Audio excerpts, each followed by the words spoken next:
बिस्मिल्लाहिर्रहमानिर्रहीम। बनी इसराइल का निज़ाम यूँ चलता था कि हमेशा इन लोगों में एक बादशाह होता था जो मुल्की निज़ाम चलाता था, और एक नबी होता था जो निज़ाम शरीयत और दीनी अमूर की हिदायत और रहनुमाई किया करता था। और यूँ दस्तूर चला आता था कि बादशाही यहूदा बिन याकूब अलैहिस्सलाम के ख़ानदान में रहती थी, और नबूवत लादी बिन याकूब अलैहिस्सलाम के ख़ानदान का दायरा इम्तियाज़ था। हज़रत शमूएल अलैहिस्सलाम जब नबूवत से सरफराज किए गए तो इनके ज़माने में कोई बादशाह नहीं था, तो बनी इसराइल ने आपसे दरख्वास्त की कि आप किसी को हमारा बादशाह बना दीजिए। तो आपने हुक्म खुदाबंदी के मुताबिक तालूत को बादशाह बना दिया, जो बनी इसराइल में सबसे ज़्यादा ताकतवर और सबसे बड़ा आलिम था, लेकिन बहुत ही गरीब और मुफलिस था। चमड़ा पकाकर या बकरियों की चरवाही करके ज़िंदगी बसर करता था। इस पर बनी इसराइल को एतराज़ हुआ कि तालूत शाही ख़ानदान से नहीं है, लिहाजा ये क्यों कर और कैसे हमारा बादशाह हो सकता है। इससे ज़्यादा तो बादशाहत के हकदार हम लोग हैं, क्योंकि हम लोग शाही ख़ानदान से हैं।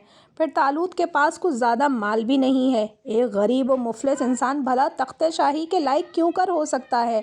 बनी इसराइल के इन एतराज़ का जवाब देते हुए हज़रत शमूएल अलैहिस्सलाम ने यह तकरीर फरमाया, इसे अल्लाह ने तुम पर चुन लिया और इसे इल्म और जिस्म में कुशादगी ज़्यादा दी, और अल्लाह अपना मुल्क जिसे चाहे दे, और अल्लाह वसत वाला इल्म वाला है।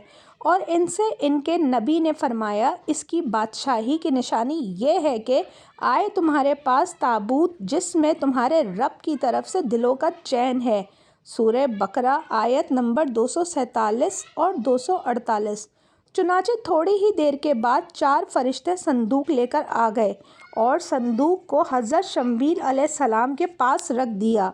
ये देखकर तमाम बनी इसराइल ने तालूत की बादशाही को तस्लीम कर लिया, और आपने बादशाह बनकर ना सिर्फ इंतज़ाम मुल्की संभाला, बल्कि बनी इसराइल की फ़ौज भर्ती करके कौम अमालका के कफ़ार से जहाद भी फरमाया।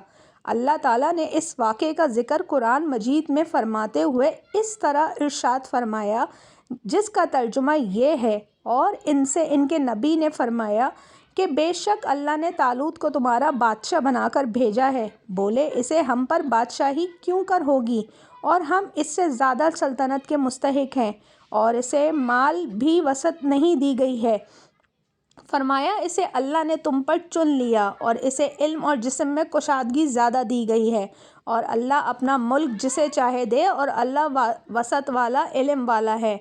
और इनसे इनके नबी ने फरमाया, इसकी बादशाही की निशानी ये है कि आए तुम्हारे पास ताबूत जिसमें तुम्हारे रब की तरफ से दिलों का चैन है, और कुछ बची हुई चीज़ें मुअज़्ज़िज़ मूसा और मुअज़्ज़िज़ हारून के तरके की उठाते लाएंगे इसे फ़रिश्ते। बेशक इसमें बड़ी निशानी है तुम्हारे लिए अगर ईमान रखते हो। इस वाक़े से जहाँ बहुत से मसाइल पर रोशनी पड़ती है, एक बहुत ही वाज़ेह दर्स ये मिलता है कि अल्लाह ताला के फ़ज़ल और इसकी नवाजिश की कोई हद नहीं है। वो जिसे चाहे नवाज दे।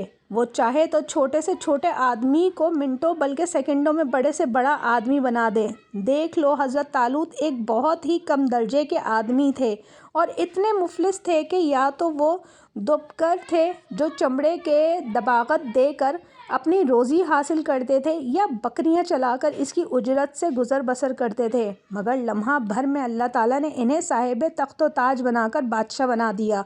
इस वाक़े से और कुरान मजीद की इबारत से मालूम हुआ कि जिस्मानी तवानाई और इल्म की वसत बादशाही के लिए मालदारी से ज़्यादा ज़रूरी है, क्यों कर बग़ैर जिस्मानी ताकत और इल्म के निज़ाम मुल्की को चलाना और सल्तनत का इंतज़ाम करना तकरीबन मुहाल और नामुमकिन है।